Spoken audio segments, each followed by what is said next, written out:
ತುಮುಲು ನೀಡುವ ನಂದಿನಿ ಪಶು ಆಹಾರ ಗುಣಮಟ್ಟ ಮತ್ತು ಸಮತೋಲನದಿಂದ ಕೂಡಿದ್ದು, ಈ ಪಶು ಆಹಾರ ಹಾಲು ಉತ್ಪಾದಕರು ಹೆಚ್ಚು ಬಳಸುವುದರಿಂದ ಹಾಲಿನ ಗುಣಮಟ್ಟ ಹೆಚ್ಚಳ ಜೊತೆಗೆ ಹಲವಾರು ರೀತಿಯ ಸೌಲಭ್ಯಗಳು ರೈತರಿಗೆ ಸಿಗಲಿವೆ ಎಂದು ತುಮಕೂರು ಹಾಲು ಒಕ್ಕೂಟದ ನಿರ್ದೇಶಕ ಎಸ್ಆರ್ ಗೌಡ ಹೇಳಿದರು.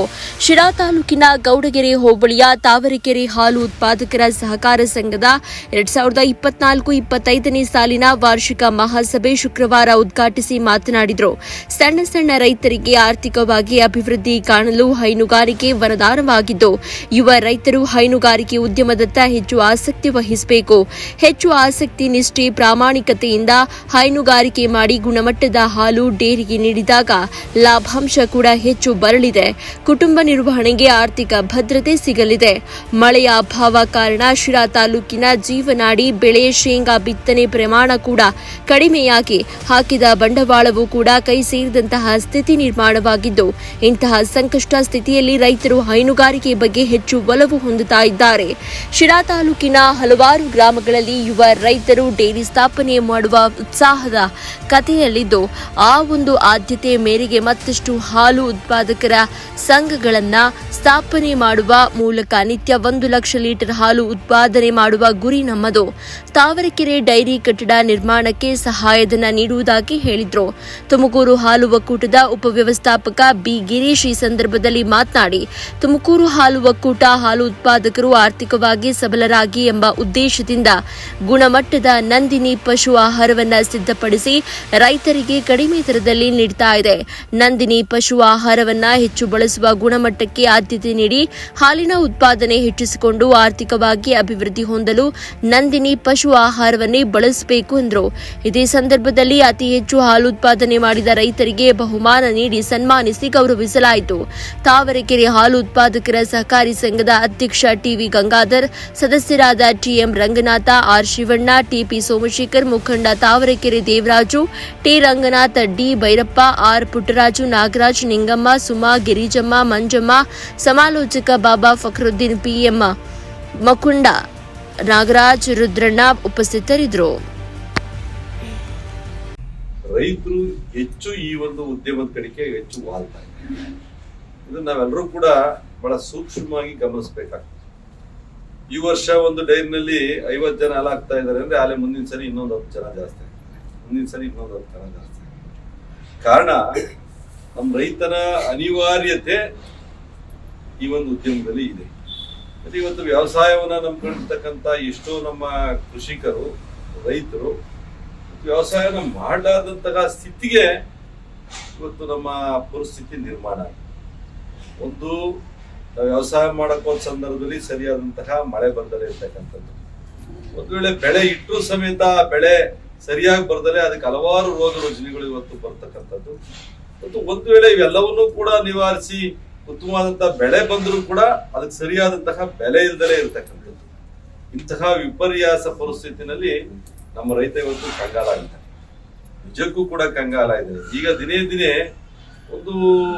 ಇವತ್ತು ನಮ್ಮಲ್ಲಿ ಏನಾಗಿದೆ, ನಮಗೆ ನೀರಿದ್ರೆ ನಾವೇನೆಲ್ಲ ಬೆಳೆ ಬೆಳಿತಿದ್ವಿ, ನಮಗೆ ನೀರು ಕೊಡಿ ಅನ್ನೋದು ಅದನ್ನು ಕೂಡ ನಮಗೆ ಇವತ್ತು ನೀರಿದ್ದು ಕೆರೆಗಳು ತುಂಬಿರು ಸಮೇತ ಇಡೀ ತಾಲೂಕಲ್ಲಿ ಎಲ್ಲೋ 1 ಎಕರೆ ಗದ್ದೆಗೆ ಇದಂತ ಸ್ಥಿತಿನಲ್ಲಿ ಇವತ್ತು ನಮ್ಮಲ್ಲಿ ಇದನ್ನ ಅರ್ಥ ಮಾಡ್ಕೋಬೇಕು. ಯಾಕೆ ಗದ್ದೆಗೆ ನಾವು ಯಾಕೆ ಇವತ್ತು ಗದ್ದೆಗೆ ಈತಿಲ್ಲ ಅಂದ್ರೆ, ಇವತ್ತಿನ ಕೂಲಿ ಕಾರ್ಮಿಕರ ಬೇಡಿಕೆ ಇವತ್ತು ಜಾಸ್ತಿ ಆಗ್ತಾ ಇದೆ, ಅವರ ವೆಚ್ಚ ಜಾಸ್ತಿ ಆಗ್ತಾ ಇದೆ. ಆ ವ್ಯವಸಾಯದಲ್ಲಿ ಬರ್ತಕ್ಕಂತ ಲಾಭ ಇವತ್ತು ಆ ಕಾರ್ಮಿಕರಿಗೆ ನಾವು ಕೊಂಡಾಡದಂತಹ ಸ್ಥಿತಿನಲ್ಲಿ ಇವತ್ತು ರೈತ ಬದುಕ್ತಾ ಇದೆ. ಇಂತಹ ವಿಪರ್ಯಾಸ ಪರಿಸ್ಥಿತಿನಲ್ಲಿ ಇವತ್ತು ರೈತ ವ್ಯವಸಾಯದಿಂದ ದೂರ ಉಳಿದು ಈ ಹೈನುಗಾರಿಕೆ ಕಡೆಗೆ ಇವತ್ತು ಹೆಚ್ಚು ವಾಲ್ತಾ ಇದೆ. ಅಂದ್ರೆ ಹಾಲಿನ ಉತ್ಪಾದನೆಯಲ್ಲಿ ಸ್ವಲ್ಪ ಲಾಭ ನಮಗೆ ಸಿಗೋದ್ರಿಂದ, ಇವತ್ತು ನಮ್ಮ ಕುಟುಂಬಗಳು ನೆಮ್ಮದಿಯಾಗಿ ನಡೆಯೋದ್ರಿಂದ, ಇಡೀ ನಮ್ಮ ಜೀವನ ಮಟ್ಟ ನಾವು ಎಲ್ಲೂ ಕೂಡ ಮನೆ ಬಾಗಿಲಿಗೆ ಹೋಗ್ದಲೆ, ಎಲ್ಲೂ ಕೂಡ ನಾವು ಕೂಲಿ ಹೋಗ್ದಲೆ ಮನೆಯಲ್ಲಿ ಇದ್ಕೊಂಡು ನೆಮ್ಮದಿಯಾದಂತ ಜೀವನವನ್ನ ಮಾಡ್ತೀವಿ ಎಂಬ ಒಂದು ಶಕ್ತಿ ಈ ಒಂದು ಹೈನುಗಾರಿಕೆ ಇವತ್ತು ನಮಗೆ ತಂದುಕೊಟ್ಟು.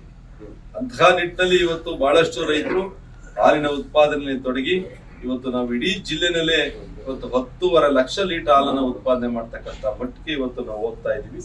ಈಗಾಗಲೇ ನಮ್ಮ ಗುರಿನೂ ಸಮೇತ ಸುಮಾರು 15 ಲಕ್ಷ ಲೀಟರ್ ಹಾಲನ್ನ ಉತ್ಪಾದನೆ ಮಾಡ್ತಕ್ಕಂತ ಹಂತಕ್ಕೆ ನಾವೆಲ್ಲ ಏನ್ ಪೂರ್ವಭಾವಿ ತಯಾರಿ ಆಗ್ಬೇಕು ಅದನ್ನೆಲ್ಲವೂ ಕೂಡ ನಾವು ಮಾಡ್ತಾ ಇದ್ದೀವಿ. ಈಗಾಗಲೇ ಒಂದು ಮೆಗಾ ಡೈರಿಯನ್ನ ಪ್ರಾರಂಭ ಮಾಡಿ ಸುಮಾರು 275 ಲಕ್ಷ ಕೋಟಿ ರೂಗಳು ಸುಮಾರು 275 ಕೋಟಿ ರೂಗಳ ವೆಚ್ಚದಲ್ಲಿ ಒಂದು ಮೆಗಾ ಡೈರಿಯನ್ನು ಕೂಡ ನಾವು ಪ್ರಾರಂಭ ಮಾಡ್ತಾ ಇದ್ದೀವಿ. ಆ ಮೆಗಾ ಡೈರಿ ಆದ್ರೆ ನಮಗೆ ಬಹಳಷ್ಟು ನಮ್ಮ ಉತ್ಪಾದಕರಿಗೆ ಇನ್ನೂ ಹೆಚ್ಚಿನ ದರವನ್ನು ಕೊಡೋದಕ್ಕೆ ಸಾಧ್ಯ ಆಗ್ತದೆ.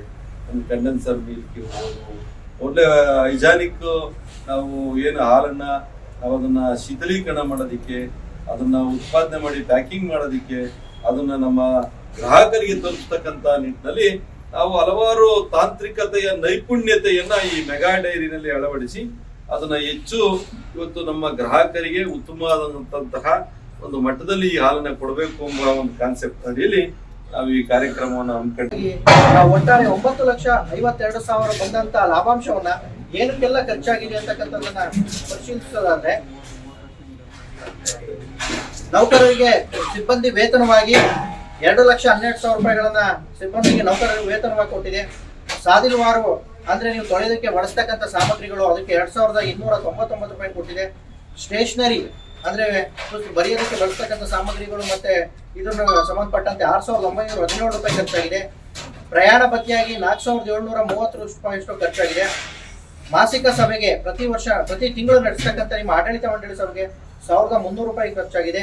ಕರೆಂಟ್ ಬಿಲ್ ಅನ್ನ ಕಟ್ಟಿರ್ತಕ್ಕಂಥದ್ದು 4,969 ರೂಪಾಯಿ ಇದೆ. DDP ಮತ್ತೆ ಬೆರಳಚ್ಚು ಮುದ್ರಣ ಮಾಡಿರ್ತಕ್ಕಂಥದ್ದು 650 ರೂಪಾಯಿ 6,500 ರೂಪಾಯಿ ಅಷ್ಟಿದೆ. ಮತ್ತೆ ಸಂಘದ ಭವಿಷ್ಯ ನಿಧಿಗೆ ಅಂದ್ರೆ ಸಿಬ್ಬಂದಿಗಳು ರಿಟೈರ್ಡ್ ಆದ ನಂತರ ಅಥವಾ ಅವರು ಇಲ್ಲಿಂದ ನಿವೃತ್ತಿ ಆದ ನಂತರ ಅವ್ರಿಗೆ ಕೊಡ್ತಕ್ಕಂಥಕ್ಕೆ 23,665 ರೂಪಾಯಿನ ಎತ್ತಿಡಲಾಗಿದೆ. ದೂರವಾಣಿ ವೆಚ್ಚವಾಗಿ ಇವತ್ತೆಲ್ಲವೂ ನೀವು ಆನ್ಲೈನ್ ನೀವು ಹಾಲು ಹಾಕಿದ್ರೆ ನಿಮಗೆ ಮೆಸೇಜ್ ಬರುತ್ತೆ, ಅದೇ ಒಕ್ಕೂಟಕ್ಕೆ ಬರುತ್ತೆ, ಗೌರ್ಮೆಂಟಿಗೆ ಬರುತ್ತೆ, ರೈತರಿಗೆ ಬರುತ್ತೆ, ಎಲ್ರಿಗೂ ಸಹ ಇವತ್ತು ಆನ್ಲೈನ್ ಇರೋದ್ರಿಂದ ಅದು ದೂರವಾಣಿ ವೆಚ್ಚವಾಗಿ 4,700 ರೂಪಾಯಿಗಳನ್ನ ಕೊಡಲಾಗಿದೆ. ಮತ್ತೆ ಬಹುಮಾನವಾಗಿ 7,500 ರೂಪಾಯಿನ ಖರ್ಚು ಮಾಡಲಾಗಿದೆ. ಮತ್ತೆ ಇಂದಿನ ವರ್ಷದ GBM ವೆಚ್ಚವಾಗಿ 9,000 ರೂಪಾಯಿನ ಖರ್ಚು ಮಾಡಲಾಗಿದೆ. ತೂಕ ಯಂತ್ರಗಳಿಗೆ ಸೀಲ್ ಅನ್ನು ಹಾಕಿಸ್ತಕ್ಕಂಥದ್ದು 2,500 ರೂಪಾಯಿ ಖರ್ಚಾಗಿದೆ. ರಿಪೇರಿ ವೆಚ್ಚವಾಗಿ 1,040 ರೂಪಾಯಿ ಖರ್ಚಾಗಿದೆ. ಕಂದಾಯ ಕಟ್ಟಿರ್ತಕ್ಕಂಥದ್ದು 10,120 ರೂಪಾಯಿಯಷ್ಟು ಖರ್ಚಾಗಿದೆ. ಸಿಬ್ಬಂದಿಗೆ ಸಮವಸ್ತ್ರಕ್ಕೆ ಕೊಟ್ಟಿರ್ತಕ್ಕಂಥದ್ದು 8,000 ರೂಪಾಯಿಯಷ್ಟು ಖರ್ಚಾಗಿದೆ. ಒಟ್ಟಾರೆಯಾಗಿ ನಿಮ್ಮ ಆಟೋಮ್ಯಾಟಿಕ್ ಹಾಲು ಶೇಖರಣಾ ಯಂತ್ರ, ಕಂಪ್ಯೂಟರು ಎಲ್ಲವನ್ನು ಸೇರಿ ಸುಮಾರು 4,02,115 ರೂಪಾಯಿ 4,02,115 ರೂಪಾಯಿಯಷ್ಟು ಸಂಘ ಖರ್ಚನ್ನು ಮಾಡಿ ನಿವ್ವಳವಾಗಿ ಸಂಘ 5,17,150 ರೂಪಾಯಿ 5,17,150 ರೂಪಾಯಿಯಷ್ಟು ಸಂಘ ನಿವ್ವಳವಾಗಿ ಲಾಭಾಂಶವನ್ನು ಗಳಿಸಿದೆ. ಈ ಬಂದಂತ ಲಾಭಾಂಶವನ್ನ ಸಹಕಾರಿ ನಿಯಮಗಳಿಗೆ ಅನುಗುಣವಾಗಿ ತಮ್ಮೆಲ್ಲರೂ ಸಹ ತಾವು ಸಂಘಕ್ಕೆ ಏನು ಹಾಲನ್ನು ಸರಬರಾಜು ಮಾಡಿರ್ತೀರಾ ಆ ಸರಬರಾಜು ಮಾಡಿದ ಹಾಲಿಗೆ ಅನುಗುಣವಾಗಿ ತಮಗೆ ಇದನ್ನ ಏನು ಶೇರ್ ಡಿವಿಡೆಂಡ್ ಮತ್ತೆ ಬೋನಸ್ ಅನ್ನ ಕೊಡ್ಲಾಗುತ್ತೆ. ಬಂದಂತ 5,17,150 ಏನು ಲಾಭಾಂಶವನ್ನ ಅಪಂದನ ನಿಧಿಯಾಗಿ ಅಂದ್ರೆ ಅಪಂದನ ನಿಧಿ ಅಂದ್ರೆ ಸಂಘದ ಕಷ್ಟದ ಸಂದರ್ಭಗಳಲ್ಲಿ ಇರಲಿ ಅಂತ ಹೇಳಿ ಬಂದಂತ ಲಾಭಾಂಶದ ಶೇಕಡ 10% ಎತ್ತಿಡಲಾಗುತ್ತೆ. ಅದು 1,29,287 ರೂಪಾಯಿ ಅಷ್ಟಿದೆ. ಸದಸ್ಯರಿಗೆ ಶೇರ್ ಡಿವಿಡೆಂಡ್ ಪ್ರತಿಯೊಬ್ಬ ಸದಸ್ಯರು ಸಹ 100 ರೂಪಾಯಿ ಶೇರ್ ಹಾಕಿರ್ತಾರೆ, ಕೆಲವರು 200 ರೂಪಾಯಿ ಇರ್ತಾರೆ. ಅದಕ್ಕೆ ಶೇಕಡ 10% ಅವ್ರಿಗೆ ಡಿವಿಡೆಂಟ್ ಆಗಿ ಕೊಟ್ರೆ ಅದು 2,470 ರೂಪಾಯಿ ಆಗುತ್ತೆ. ಮತ್ತೆ ಕಟ್ಟಡ ನಿಧಿಯಾಗಿ ಸುಮಾರು ಶೇಕಡ 10% ನಮ್ಮ ಏನು ಲಾಭಾಂಶದ ಶೇಕಡ 10% ಕಟ್ಟಡ ನಿಧಿಯಾಗಿ ಕೊಡಲಾಗುತ್ತೆ. ನಮ್ಮ ಒಕ್ಕೂಟದಿಂದ ಇಷ್ಟು %, ನಮ್ಮ ಕಲ್ಯಾಣ ಟ್ರಸ್ಟ್ ದಿಂದ ಇಷ್ಟು %, KMF ನಿಂದ ಇಷ್ಟು %, ಸಂಘದಿಂದ ಇಷ್ಟು %, ಮತ್ತೆ ರೈತರಿಂದ ಇಷ್ಟು % ಅಂತ ಒಂದು ಚಾರ್ಟ್ ಮಾಡಿದ್ವಿ. ಅದ್ರ ಪ್ರಕಾರ ಕೂಡ ಇವತ್ತು ಖರ್ಚನ್ನು ನಾವು ಮಾಡ್ತೀವಿ. ಇದು ಕೆಲವರಿಗೆ ನಮ್ಮ ರೈತರದಂತವ್ರು ನಮ್ಮ ಏನು ಸದಸ್ಯರದಂತವ್ರು ಅವರಿಗೆ ಇನ್ಸೂರೆನ್ಸ್ ಅನ್ನ ಮಾಡಿಸ್ತಕ್ಕಂಥದ್ದು ಅದು ನಮ್ಗೆ ಹೊರೆ ಆಗ್ತಕ್ಕಂಥದ್ದು ಅದಾಗಬಾರ್ದು. ಅದನ್ನು ಕೂಡ ನಮ್ಮ ಏನು ಆಡಳಿತ ಮಂಡಳಿ ನಮ್ಮ ಸಿಬ್ಬಂದಿಗಳು ಕೂಡ ಇವತ್ತು ಮಾಡ್ಬೇಕಾಗ್ತದೆ. ಆದಷ್ಟು ಉತ್ತಮವಾಗಿ ಲಾಭವನ್ನು ಮಾಡಿದಿರ. ಸುಮಾರು 5 ಲಕ್ಷ ರೂಪಾಯಿಗಳು ಎಲ್ಲಾ ಖರ್ಚನ್ನು ಕರೆದು ಇವತ್ತು ಲಾಭ ಮಾಡಿದಿರ.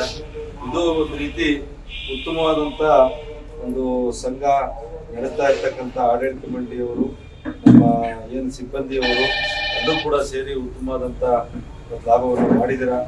ನಮ್ಮ ರೈತರಿಗೂ ಕೂಡ ಒಂದು 2,80,000 ಅದು ಬೋನಸ್ ಕೂಡ ಬರ್ತಕ್ಕಂಥದ್ದು ಎಲ್ಲವೂ ಮಾಡ್ಕೊಂಡು ಮತ್ತೆ ಒಂದು ಕಟ್ಟಡ ನಿಧಿ ಕೂಡ ಇವತ್ತು 51,000 ರೂಪಾಯಿನೂ ಕೂಡ ಇರ್ತಕ್ಕಂಥದ್ದು. ಒಟ್ಟೆಲ್ಲ ಕಟ್ಟಡ ನಿಧಿ ಎಷ್ಟೈತೆ? ನಮ್ಮ ನಾಗರಾಜಣ್ಣವ್ರನ್ನೆಲ್ಲ ಹಿರಿಯರು ಇವತ್ತು ಏನು ಒಂದು ಹೊಸ ಕಟ್ಟಡ ಕೊಡ್ಬೇಕು ಅಂತ ಒತ್ತಡವನ್ನು ಹಾಕಿದ್ದಾರೆ. ಹೊಸ ಕಟ್ಟಡನ ಮಾಡೋದಕ್ಕೆ ನಿಮಗೆ ನಿವೇಶನ ಬೇಕು. ಈಗ ನಿವೇಶನ ಈ ಜಾಗದಲ್ಲಿ ಕೊಂಡ್ಕೊಳ್ಳೋದು ಸಾಧ್ಯ ಆಗುತ್ತಾ? ಸಾಧ್ಯ ಆದ್ರೆ ನೀವು ಹೊಸ ನೂತನವಾಗಿ ಕಟ್ಟೋದಕ್ಕೆ 4 ಲಕ್ಷ ಕೊಡ ಅಂತ ಒಂದು ವ್ಯವಸ್ಥೆ ಕೂಡ ನಾನು ಮಾಡ್ತೀನಿ ಈ ಬಾರಿನಲ್ಲಿ. ಆ 4 ಲಕ್ಷ ಇನ್ನೊಂದು 4 ಲಕ್ಷ ಸೇರಿಸ್ಕೊಂಡು ದೊಡ್ಡದಾಗಿ ಕಟ್ಟಿ ಅದನ್ನ ಎಲ್ಲ ಮುಂದಿನ ಜನರಲ್ ಮಾಡಿ ನೀವು ಅಲ್ಲೇ ಸಂಘದಲ್ಲಿ ಒಂದ್ ಸಂಘ ಕೊಡ್ತೀನಿ ಅಂದ್ರೆ ನೀವೆಲ್ಲರೂ ಕೂಡ ಇಲ್ಲಿ ಬಹಳಷ್ಟು ದಿನಗಳಿಂದ ನಾನು ಸೂಕ್ಷ್ಮವಾಗಿ ಗಮನಿಸಿದಾಗ ನೀವು ಒಳ್ಳೆ ರೈತರಿದ್ದೀರಾ, ಒಳ್ಳೆ ಹಾಲಿನ ಉತ್ಪಾದಕರಿದ್ದೀರಾ, ಒಳ್ಳೆ ಆಡಳಿತ ಮಂಡಳಿ ಐತೆ, ಒಳ್ಳೆ ಇವತ್ತು ನೀವೆಲ್ಲರೂ ಒಂದು ಸಂಘದ ಕಡೆಗೆ ನಿಮ್ದೇ ಆದಂತ ಒಂದು ಗುರಿ ಇಟ್ಕೊಂಡು ಸಂಘ ಬೆಳೆಸಂತ ನಿಟ್ಟಿನಲ್ಲಿ ಇಲ್ಲಿವರೆಗೂ ಕೂಡ ಯಾವ ನ್ಯೂನ್ಯತೆಗಳಿಂದಲೇ ಇವತ್ತು ನಡೆಸ್ಕೊಂಡ್ ಬಂದಿದ್ದೀರಾ. ಇದಕ್ಕೆ ಇಂಥ ಸಂಘಗಳಿಗೆ ನಾವು ಹೆಚ್ಚಿನ ಒತ್ತನ್ನು ಕೊಡಬೇಕು ಎಂಬ ನಿಟ್ಟಿನಲ್ಲಿ ಇವತ್ತು ನಾನು 4 ಲಕ್ಷ ರೂಪಾಯಿ ಕೊಡ್ತೀವಿ ಅಂತ ಕೂಡ ಈ ಸಂದರ್ಭದಲ್ಲಿ ನಾನು ಹೇಳಿದ್ದೀನಿ. ಅದನ್ನ ನೀವು ಸದ್ಬಳಕೆ ಮಾಡ್ಕೊಂಡು